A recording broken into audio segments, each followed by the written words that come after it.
Hello, welcome to Missing Miles podcast. I am Gary Howard, and on this podcast, I talk about unsolved murders and missing people from cases that I find around my travels around the United States. And today we are outside of Tacoma, Washington, where we'll be discussing Teekah Lewis, where she was abducted 13 miles from where I'm at right now at a bowling alley. Teekah Lewis was only 2 years old when she vanished from the New Frontier Lanes bowling alley in Tacoma, Washington. Like I said, only about 13 miles from where I'm at right now, while out with her family on January 23rd, 1999. The month before her abduction, a 6-year-old boy was nearly taken from the same bowling alley, and a young boy was molested in the restroom the previous. Could the same person be responsible for Teekah's kidnapping? On the evening of January 23rd, 1999, Teekah Lewis was with multiple family members at the New Frontier Lanes bowling alley. The bowling alley was particularly busy that night because it was lignite. It said it's about over 300 people that was there.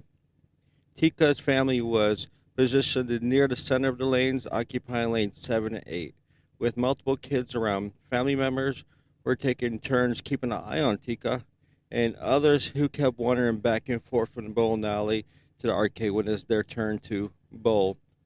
Teekah was drawn to the claw game, and with the help of her uncle, she won a teddy bear, which she kindly gave to her younger 10-month-old sister that night. Teekah returned multiple times to the arcade using coins she had in her purse, which she got from recent Christmas money.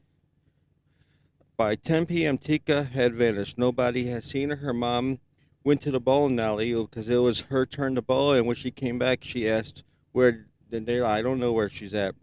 A 15-hour extensive search ensued, leaving limited clues about where Teekah went. However, a witness would come forward and tell authorities that an unidentified individual in a maroon Pontiac Grand Am had sped off from the parking lot around the same time it was discovered that Teekah was missing. And I'll be putting pictures of this vehicle on my Mr. Miles Facebook page, so you can check that if you want. The car was described as possibly a four-door late 1880s or early 1990s model with dark tinted windows and a large spoiler. What witness recalled that a white man in his 30s with shoulder-length brown hair, facial pockmarks, mustache, and a large nose was following a child near the exit that night. As mentioned before, 2 months prior to Teekah's disappearance, a 4-year-old boy was sexually molested in the bathroom at the New Frontier Lanes bowling alley. A security guard claims that he saw the individual in the bowling alley previously and assumed it was the boy's father. However, earlier that day, an unidentified man attempted to abduct 2 children from a local park roughly only a mile away from the bowling alley. The children's father chased the unidentified individual away, but reported that he was driving a blue 1995 Pontiac Grand Am. He only reported the incident 3 days after it happened when he learned of Teekah's case being circulated in the local media. Was the color of the car mistaken, or was the same person who took Teekah? On January 26, search dogs led investigators to a pile of men's clothing stashed underneath a bush across the street from the bowling alley where Teekah was taken. Law enforcement believed that the clothing had not been there long and described the items with a IS or a JS written on the back label, but they couldn't tie it directly to her case. Over the next several years, an extensive search would be organized and annual vigils held to bring awareness to her case. Teekah's family would even go on to work with legislators, I can't say that, created a multiple agency task force within the Washington State Patrol responsible for accompanying local and regional law enforcement when dealing with reports of both missing and exploited children.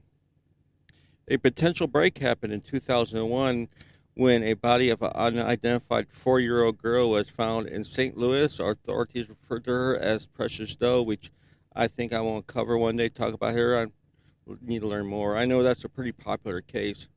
And Teekah's DNA was tested as a potential match, but it was not. Unfortunately, Teekah's case remains unsolved and no arrests have been made.